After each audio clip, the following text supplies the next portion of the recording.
आपके बैग में क्या क्या चीजें होती हैं? मेरे बैग में परफ्यूम्स होते हैं 3-4। मेरा बैग भी बहुत बड़ा है, इट्स अ ह्यूज बैग। उसमें वो स्कूल बैग है? It certainly is like a school bag.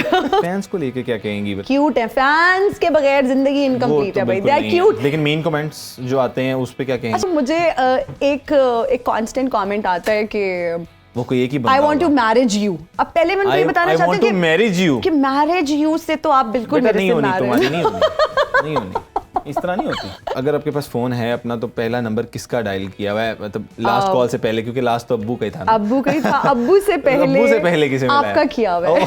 इससे पहले बता दे फिर। ज़ीशान मेरे जो प्रोड्यूसर हैं, जो हमारा मॉर्निंग शो कराते हैं, उससे पहले बता दे यहाँ से निकले ना, इस बिल्डिंग से बाहर निकले। ओके, फातिमा वार्डरोब, फिर अगेन अब्बू, मरियम। और ये स्किप कर दिया। ठीक है, ये आपने देखा, स्किप किया इन्होंने। क्रश कौन है आपका वैसे? मेरा जो क्रश है वो तो क्रैश हो चुका है, क्योंकि बस ना ही पूछे। ये कौन है जो क्रैश हो चुका है? नहीं मतलब वो खत्म। आपका पार्टनर इन क्राइम कौन है? अच्छा, फ्रेंड्स में बताना है। फातिमा ताहिर? नहीं, फातिमा राव। ओके। अस्सलाम वालेकुम जी, दिस इज मी अब्दुल हई सिद्दीक और आप देख रहे हैं सुनो डिजिटल। आज हमारी एक बहुत ही प्यारी गेस्ट हमारे साथ मौजूद हैं। हिना नियाजी नाम है, मियाँ वाली से ताल्लुक़ है और मॉर्निंग शो होस्ट कर रही हैं। और भी प्लेटफॉर्म्स पे बहुत सा काम करती हैं, प्रमोशंस करती हैं, लेकिन साथ साथ पीआर्स के खाने भी नहीं छोड़ती। तो हमारे साथ हैं आज हिना नियाजी जी। कैसी हैं? अस्सलाम वालेकुम। अस्सलाम वालेकुम, आई एम गुड। आप कैसे हैं? अल्लाह का शुक्र, आप बताएं। ठीक ठाक हैं? मैं बिल्कुल ठीक हूँ अल्हम्दुलिल्लाह। और इंट्रो में सारी चीजें बहुत जबरदस्त थी, लेकिन ये पीआर के खाने का क्या मतलब था? मतलब वो तो कोई भी नहीं छोड़ेगा। मैं आपको फॉलो करता हूँ तो मुझे पता चलता रहता है कि आप दिन में तकरीबन, अगर नॉर्मल बंदा 3 मील ले रहा होता है तो आप डाइट के साथ 5 ले रही होती है, विद मीठा प्लस कर लेते हैं। तो ये जरूरी है ना, इसीलिए तो ये मुझे लगता है मेरा मेटाबॉलिज्म माशाल्लाह से इतना अच्छा है, जो मैं खाती हूँ फौरन से डाइजेस्ट हो जाता है और ना फौरन से वो हजम हो जाता है, मुझे फौरन से भूख लग जाती है।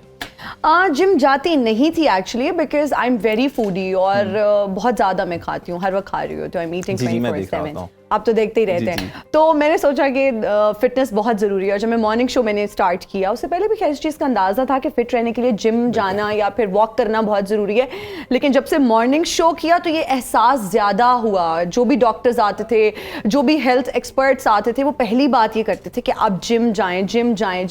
मतलब मोटिवेशन वहाँ से मिली जो गेस्ट आके आपको मोटिवेशन मोटी होने से भी मिली ना, कि थोड़ा मोटी हो रही हूँ मैं, मेरा फेस एंड एवरीथिंग। क्योंकि टीवी पे अगर आप आते हैं ऑन टीवी, फिटनेस के साथ साथ मुझे लगता है कि वो कट्स, वो चिजल्ड जॉ लाइन, वो हॉलो चीक्स, जिससे आपके कट्स बने हुए हैं। मैं भी चाहती हूँ मेरे भी ऐसे ही कट्स। मुझे तो कमजोरी है जी। तो ऐसा नहीं है कि कट है। तो हम चलते हैं आगे। मुझे ये बताएं ना, मियाँ वाली से ताल्लुक है, लाहौर कब आई और करियर कब स्टार्ट किया? अच्छा, that's a very interesting question. मैं पैदा मियाँ वाली में हुई और प्री मेडिकल FSE तक मेरा सारा टाइम जो है वो मियाँ वाली में गुजरा। फिर जब कॉलेज एंड यूनिवर्सिटी का टाइम आया, डिसाइड करना था, तो मैंने डिफरेंट यूनिवर्सिटीज़ में अप्लाई किया, जिसमें मेरा किनेड में एडमिशन हुआ इंग्लिश लिटरेचर में, और मेरा मेरिट पे एडमिशन हुआ। माशाल्लाह। सिफारिश नहीं थी कोई? सिफारिश कोई नहीं थी बिल्कुल भी। और मियाँ वाली से मेरा ताल्लुक था। मियाँ वाली से पेरेंट्स के लिए बहुत बड़ी बात थी कि हॉस्टल में बच्ची को भेजना है, और फर्स्ट टाइम था, पूरा टाइम मेरा मियाँ वाली में गुजरा। मेरे लिए भी थोड़ा चैलेंजिंग था, लेकिन मैं यहाँ पर आई। फिर मेरे पेरेंट्स को भी मेरी वजह से ही शिफ्ट होना पड़ा लाहौर में, क्योंकि वो भी शिफ्ट हो गए और अब तो सारी फैमिली शिफ्ट हो गई। कॉलेज जाती थी टाइम पे? और हॉस्टल की बात करें? नहीं, कॉलेज में बंक तो नहीं करती थी ज़्यादा? बिल्कुल भी नहीं। I was a very brilliant student. मैं इतनी अच्छी स्टूडेंट थी, आई am not blowing my trumpets, लेकिन ये सच है। मैं सुबह टाइमली उठती थी, क्योंकि अम्मा अब्बा का डर बहुत ज़्यादा था, और फिर मैं बहुत अच्छी स्टूडेंट भी थी, और मैं अपने कॉलेज की हेड गर्ल भी थी, तो मेरे पे रिस्पॉन्सिबिलिटी बहुत ज़्यादा थी। सुबह उठना, टाइमली जाना, सुबह सारी असेंबली कंडक्ट कराना। ऑलराइट, मीडिया में किस तरह से आ गई, मतलब शिफ्ट किस तरह हो गई? पहले सोचा था, बनना चाहती थी? नहीं, मैं CSS करना चाहती थी एक्चुअली। और अगर मैं अपनी बात करूं पर्सनली, तो मुझे फॉरेन सर्विसेज में जाने का बहुत शौक था। आप टूर्स वगैरह में इंटरेस्टेड हैं? वो वो तो मुझे लगता है कि जिंदगी का yes this was one of the reasons. फिर मुझे लगता था कि अब्बा और फैमिली मेरा ब्रॉटअप इस तरह से हुआ ना कि एक चीज़ को जब आप बचपन से आइडियलाइज करते हैं, आप देखते हैं, तो वो आपके माइंड में वो इम्पैक्ट छोड़ जाती है। और बचपन से मुझे था या तो फॉरेन सर्विसेज में जाना है या फिर मुझे ये था कि मुझे लॉ करना है और मुझे लॉयर बनना है। लेकिन बिल्कुल डिफरेंट एक उसमें एडमिशन ले लिया मैंने, इंग्लिश लिटरेचर में ले लिया, बिल्कुल डिफरेंट सब्जेक्ट था। और जब वहाँ एडमिशन लिया तो मज़ा भी आया, डिग्री करने में मुश्किल बहुत था। आई वुड नॉट से कि अंग्रेज़ी लिटरेचर आसान है, लेकिन इंटरेस्टिंग था, मज़ा आया। और उसके बाद मीडिया की अगर बात करें तो इट वाज नॉट प्लान्ड। मैं पठान फैमिली से हूँ, मेरी बहुत फैमिली स्ट्रिक्ट है। फैमिली सपोर्ट थी उस टाइम जब ज्वाइन किया था? ये बड़ा इंटरेस्टिंग इंसिडेंट है। मेरी एक दोस्त थी, वो एक चैनल में इंटर्नशिप करती थी। तो वो मीडिया स्टडीज से थी। तो एक दिन क्या हुआ कि मैं उनके साथ गई उस ऑफिस में, उस टीवी चैनल के ऑफिस में, और वहाँ पर अयूब खावर साहब एंड वासिर चौधरी को मैं क्रेडिट देती हूँ। अगर आज मैं मीडिया में हूँ तो I am because of him. मैं अपनी दोस्त के साथ सीढ़ियाँ चढ़ रही थी और उन्होंने मुझे देखा और उन्होंने कहा आपको उर्दू आती है? मैंने कहा जी मुझे तो सराइकी भी आती है, मैं तो पाकिस्तान में ही पैदा हुई हूँ, उर्दू तो मुझे बहुत अच्छी आती है। उन्होंने कहा आप खबरें पढ़ लेंगी? मैंने कहा नहीं, ये नहीं मेरे से होगा, क्योंकि उर्दू मेरी माशाल्लाह से बहुत अच्छी है। ठीक है। तो मैंने कहा ये तो नहीं हो सकता। लेकिन उन्होंने कहा हमें आयमा बेग चली गई हुई है अभी छोड़ के कोक स्टूडियो में, तब उनका गाना आया था, हमें कोई को होस्ट चाहिए। तो मुझे तो बड़ा फैसिनेट किया। मेरी जो दोस्त थी she was looking for a job, actually वो ढूंढ रही थी जॉब, मेरा तो दूर दूर तक कोई इरादा नहीं था। मैं तो CSS के लिए अकेडमीज देख रही थी। Yes, and that's how it all happened. मैंने उनको बताया कि मैं पठान फैमिली से हूँ, न्याजी है मेरे, तो अब्बा मैं तुम टीवी पे नहीं आ सकती ना, इस तरह ना तंग ना करना मुझे। उन्होंने कहा भाई अब्बा का नंबर दें और अब्बा से बात करें। मैंने अच्छा, अब्बा का नंबर ही ले लिया? अब्बा, मैंने कहा वो ना मेरे अब्बा भी बहुत स्ट्रिक्ट है, मुझे डर था अब्बा का। ये थोड़ी अब्बा का नंबर दे दिया? नहीं, मैंने कहा मेरे अब्बा बहुत सख्त हैं, अगर उनको पता चला कि बेटी टीवी पे जाने का सोच रही है, वो तो पता नहीं क्या घर में कोहराम बर्पा हो जाएगा। मैंने कहा ये सीन है, पॉसिबल ही नहीं है। खैर मेरे खालू थे, अल्लाह ताला उनको जन्नत नसीब फरमाए, उनसे वो मैं उनको बाबा ही बुलाती थी, तो उनके साथ बहुत ज़्यादा अटैचमेंट थी। उनसे बात की, उन्होंने लॉन्ग स्टोरी शॉर्ट, उन्होंने अब्बा को कन्विंस किया। उन्होंने कहा क्या है, अच्छा शो है, उसमें खबरें ही पढ़नी है। और मैंने शुरू भी ये किया, हालांकि उसमें सिर्फ मुझे आई विल बी ऑनेस्ट हंसने के पैसे मिलते थे और एंड पे 2 खबरें होती थी जो फनी खबरें थे। आपको हंसने के अच्छे पैसे मिलते थे? फिर भी स्टार्ट में मतलब हम अगर फिगर बताएं 1 लाख रुपए मुझे हंसने का मिलता था। और ये अभी तक वैसे किसी को मैंने डिस्क्लोज नहीं किया, लेकिन आज हमने डिस्क्लोज करवा लिया जी। 1 लाख रुपए हंसने का लेते हैं, अगर किसी ने हंसाना हो। लेकिन ये वैसे आज हमारे शो में वैसे ही हंसी जा रही है। अच्छा, this is how in fact I am, मेरी पर्सनालिटी ही ऐसी है। अच्छा, आपके बैग में क्या क्या चीजें होती हैं? Where is my bag? That's a very interesting question. मेरा बैग कहाँ है? लेके आए? बैग दिखाना पड़ेगा क्या? दिखाएं ना, वैसे हमें जुबानी बता दें आप। मेरे बैग में परफ्यूम्स होते हैं 3-4। मेरा बैग भी बहुत बड़ा है, इट्स अ ह्यूज बैग। उसमें परफ्यूम बैग है? It certainly is like a school bag. उसमें मेरे पास परफ्यूम्स होते हैं। I'm obsessed with scents, मुझे परफ्यूम्स बहुत पसंद हैं। और हैंड सैनिटाइजर होता है, मेरे कार्ड्स होते हैं, चार्जर होता है मेरा, लिप ग्लॉस होता है, और एक मैंने दुआ रखी हुई है अपने बैग में, वो हमेशा मैं अपने बैग में रखती हूँ। वो मुझे बस किसी से तोहफे में मिली और उनका ये कहना था जी बस आप यही समझ लें। और उनके ये पर्दी नहीं ये परसेज रखी थे, पैसे कभी खत्म नहीं होंगे। अगर आप इंटरव्यू नहीं बाद में ना वो दुआ नहीं बतानी किसी को, ना करेंगे वो ना मैं इतने तो फेवर करें, हमने कभी कुछ नहीं मांगा आपसे। अच्छा एक बात, एक एक्ट्रेस है, उनको कोट में नहीं करूंगी, लेकिन वो दुआ अक्सर मांगती थी कि अल्लाह ताला सबनू देवे पर बहुती ज्यादा नहीं देवे। तो मैं अपने लिए ये दुआ मांगती हूं। वाह क्या बात है। अच्छा मुझे बताएं कि ये मीडिया फील्ड है, हैरेसमेंट्स भी होती हैं और बात हर जगह पे ही होती हैं, वो तो खैर मीडिया तो बदनाम है। तो कभी इस तरह का हुआ कोई वाकया इस तरह का? I have been very fortunate. मैं यहाँ पर ये बात बताना चाहूँगी कि जब हम अक्सर लड़कियों को भी सुनते हैं, मुझे लगता है एक तो एक्सपोजर ना होना is one of the reasons. अगर आपको कोई हरास कर रहा है तो आपको पता होना चाहिए कि क्या कवानीन है। अगर आप किसी ऑफिस में किसी दफ्तर में काम करते हैं, आपको पता होना चाहिए कि यूजुअली होता है कि दफ्तर में ही ऐसी कमेटी बनाई जाती है जो इस तरह के केसेस को डील करता है। लड़कियों को वोकल होना पड़ेगा, उनको बोलना पड़ेगा। और अल्हम्दुलिल्लाह किसी की ऑडेसिटी नहीं है कि कोई मुझसे इस तरह की इवन बात भी करे। शायद इसकी वजह ये है कि आप जितना लोगों को एक्सेस देते हैं अपनी ज़िंदगी में, लोग उतना ज़्यादा आपकी ज़िंदगी में इंटरवीन करते हैं या आपको अप्रोच करते हैं। और मैं ये समझती हूँ कि लड़कियों पे बहुत ज़्यादा डिपेंड करता है। अगर कोई खुदा न खास्ता इस तरह से आपको अप्रोच करे, कोई हरास करे, कवानीन मौजूद हैं, आपके के बहुत सारे लोग आपके साथ स्टैंड लेंगे, लेकिन बोलना सीखें, वोकल होना सीखें, अपने राइट्स के लिए आवाज़ उठाना सीखें। जब लड़कियां ये समझती हैं ना कि लोग क्या कहेंगे या मेरा मजाक बनेगा, आपका नहीं बनेगा, जो आपके साथ कर रहा है उसका मजाक बनेगा। अच्छा, कोई लाइफ चेंजिंग इंसिडेंट हुआ हो लाइफ में कभी जो भूल ना सका हो अभी तक? हाँ जी, बिल्कुल लाइफ चेंजिंग था। मैं जा रही थी, फैमिली के साथ जा रहे थे हम लोग ठोकर न्याज बेग पे, और I am not good with roads and directions, इतनी नेविगेशन का पता नहीं है। तो ओएसिस है, देयर इज दिस प्लेस, बहुत लोग वहाँ पर जाते हैं। तो मेरी आंखों के सामने एक एक्सीडेंट हुआ। ओके। एक बाइक पे लड़का आ रहा था, उसके पीछे बच्चा छोटा सा बैठा हुआ था, और एक सामने से ट्रक आया और बहुत बुरा एक्सीडेंट था वो। अगर मैं आज भी सोचती हूँ या मैं आज भी याद करती हूँ तो लगता है कि ज़िंदगी कितनी टेम्पररी है, और विद इन लाइक कुछ सेकंड्स के अंदर अंदर वो जो कुछ भी हुआ वो हिट किया, और अल्लाह ताला उनकी मग़फ़िरत फरमाए, जो भी शख्स थे, उनके बच्चे की भी। बट वो बहुत हार्ट रेंचिंग था, बहुत तकलीफ दे था, और तब एहसास हुआ कि ज़िंदगी कितनी छोटी है और हम इसको कितना फॉर ग्रांटेड लेते हैं, और हम कितना प्लान्स करते हैं, मैंने ये भी करना है, वो कहते हैं ना पल भर की खबर नहीं रेवर्ड। तो हमें we should live in the moment, और हमें ग्रेटफुल होना चाहिए जो पल हमारा गुजर रहा है, हमें सब्र शुक्र के साथ गुजारना चाहिए। आई थिंक ज़िंदगी बहुत टेम्पररी है। तो उसने मेरे माइंड को बहुत इफ़ेक्ट किया, और आप यकीन माने कि मुझे गाड़ी में बैठने से डर लगता था, मुझे ट्रैवल करने से डर लगता था, और मैंने ड्राइविंग छोड़ दी। आजकल तो खैर बिल्कुल भी नहीं करी। तो वो जो बड़े ट्रक या जो भी आप उनको अपनी ज़बान में बोलते हैं, ट्राला होता है, ट्रॉलियाँ व्हाटएवर, वो जब भी अब मैं देखती हूँ ना तो it scares me to the, और वो आपको इल्यूजन सा आ जाता है कि हाँ, it scares me like anything, और मेरे दिमाग में वो सारा रिपीट होता है। फैंस को लेके क्या कहेंगी? मतलब हम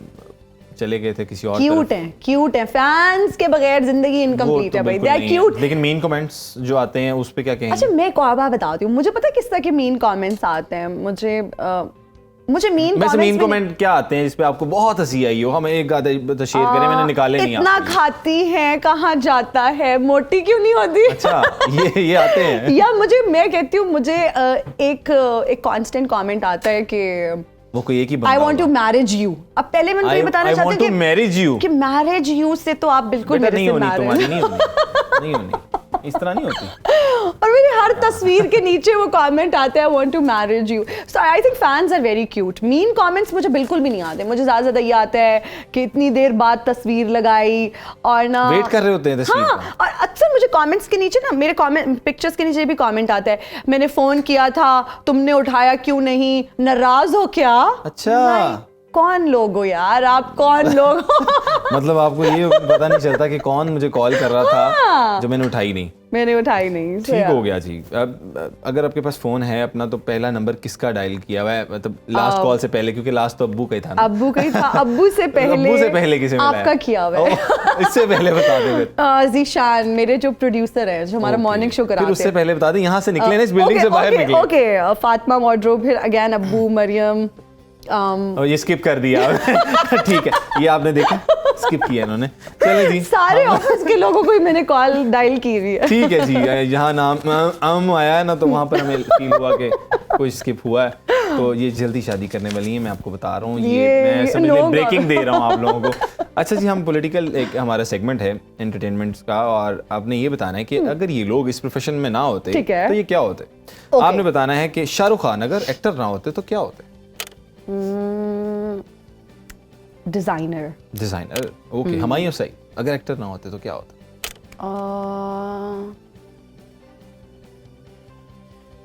इतना लंबा सोच में पड़ गया। रेस्टोरेंट के ओनर। ओके, वैसे वो लगते हैं ऐसे ही हैं, वो खाते पीते। आयशा खान अगर शी इज वेरी प्रिटी माशाल्लाह, अगर वो एक्टर ना होती तो वो टीचर होती। बच्चे बहुत रेगुलरली स्कूल आते, कोई क्लास मिस ना करता। नहीं, इतनी प्यारी टीचर हो तो कौन छोड़ता है जी। चले जी, माहिरा खान की तरफ चलते हैं जी। माहिरा खान रिसेप्शनिस्ट। अच्छा। माहिरा जी प्लीज माजूद के साथ नहीं, इनको काम मिलना बंद हो जाए अब। ठीक है, वकार सका और सका आई थिंक वो जॉयलैंड टाइप की कोई जगह में काम करना चाहिए। अल्लाह माफ करे, जानवर बना दिए, अल्लाह माफ करे। नहीं, मैंने कहा जॉयलैंड, ठीक है, जॉयलैंड कोई पार्क या कोई थीम पार्क के कोई ओनर। मैं समझ गया, अच्छा ओनर, हाँ जी ओनर है यार। अच्छा डकी भाई कैंटीन बच्चों पे जो खाना नहीं बेचते, बच्चों को ब्रेक में कुछ ना कुछ दे रहे होते हैं, एक अंकल होते हैं कैंटीन पे जो कहते हैं अंकल समोसा दे दे, 50 रुपए कल दे दूंगा, वो उन बच्चों को डील। एक हमारा और सेगमेंट है जी, ऑडियंस को पता है, सिद्दी गर्ल नो हलचल। ओके ठीक है जी, इसमें आपने, मैं एक नाम बताऊंगा और आपने बयान करना है कि वो लोग कैसे हैं। ओके, एक वर्ड बताना है उनके बारे में, ठीक है, समझ गई ना? Rapid fire, it's a rapid fire. Siddi girl no हलचल। ओके, डकी भाई फनी, शामदीस, attention seeker. Okay, Zaid Ali, no comments, Kanwal Aftab, TikToker, okay, Jannat Mirza, controversial, okay, very nice, अच्छा खेल रही हैं आप। अच्छा मुझे ये बताएं, लाइफ में आगे क्या प्लान्स हैं? ड्रामाज में आना चाहती हैं, कोई एक्टिंग में आना चाहती हैं? बहुत दिल करता है मेरा एक्ट करने का। क्रश कौन है आपका वैसे? मेरा जो क्रश है वो तो क्रैश हो चुका है, क्योंकि बस ना ही पूछे। ये कौन है जो क्रैश हो चुका है? नहीं मतलब वो खत्म। अच्छा मीडिया इंडस्ट्री में पूछ रहे हैं? वैसे आपका पर्सनली क्रश कौन है? मेल एंड फीमेल में एक नाम बता दें। फीमेल्स में मतलब इंडस्ट्री से पूछ रहे हैं, मीडिया इंडस्ट्री से पूछ रहे हैं, हु डू आई लाइक? लड़कियों में आई रियली लाइक, ना भी हो एनीबडी जो आपका क्रश है, जिसको आप कहती हैं यार मेरे से बात कर ले, या मेरे से बात कर ले। ऐसा कोई भी नहीं है। या लड़के से तो अगर मैं चाहूँ तो वो मैं कर ही लूंगी बात, वो कोई no big deal, okay no big deal. But अच्छा लड़कों में से ऐसा मेरा कोई क्रश नहीं है, या ना करें। हाँ ऐसा कोई भी नहीं है लड़कियों में भी नहीं है। मतलब I really like Nadia Khan. मुझे नादिया खान से मुलाकात हुई आपकी? हाँ जी, आई इवन इंटरव्यूड हर। आपका पार्टनर इन क्राइम कौन है? पार्टनर इन क्राइम कौन है? बहुत सारे हैं, इसका नाम बताऊं? एक अदा इधर चैनल से बताना है या ओवरऑल? अच्छा फ्रेंड्स में बताना है। फातिमा ताहिर? नहीं, फातिमा राव। ओके ठीक हो गया जी। तो हमारे साथ हिना नियाजी जी थी। हिना नियाजी जी, आप लास्ट में हम ये चाहते हैं, आप मियाँ वाली से हैं, सराइकी आप बहुत बोलती हैं, मतलब एक वो कहते हैं ना बगैर रुके, ठीक है? तो ज़रा एंड पे एक्स्ट्रा तो दें अपना, कि हमारा शो देखें और अब्दुल हई को फॉलो कीजिए और सुनो डिजिटल भी देखते रहें। इस तरह का कुछ भी आप जो चाहें आप अपने मुताबिक। आज मैंने बहुत चंगा लगा है, मैं लोगों का बहुत अच्छा ये क्या है कि बहुत अच्छा लगा मुझे। आप तो डर ही गए होंगे। बहू ठीक है, मुझे नहीं ना आइडिया था। ठीक है आगे चलिए। बहू बहुत ज्यादा जी। ताज में अब्दुल हाई दे नाल हम बहुत चंगा इंटरव्यू किया। मैं लोगों का यूजुअली इंटरव्यू करवाने बहुत सिखण दा मैंने मौका मिलता है, बहुत चंगा लगता है इंटरव्यू करके। लेकिन आज जेरे मेरा इंटरव्यू थी है तो मैंने एहसास थी कि अगर तुम होस्ट होंदे हो तो तुम लोगों को सवाल करेंदे हो, लोगों ने बनाने का मौका देंदे हो। लेकिन जेरे तुम गेस्ट होंदे हो, ओहो वत बॉल तुम्हारे हाथ च, इतना उभरो कोई रुकेंदा ही नहीं, काने च आवाज ही नहीं आती प्रोड्यूसर दी कि बस करो शो खत्म थी होने वाला, क्योंकि गेस्ट चुप करे सी तो अगला सवाल पुछसी ना एंकर।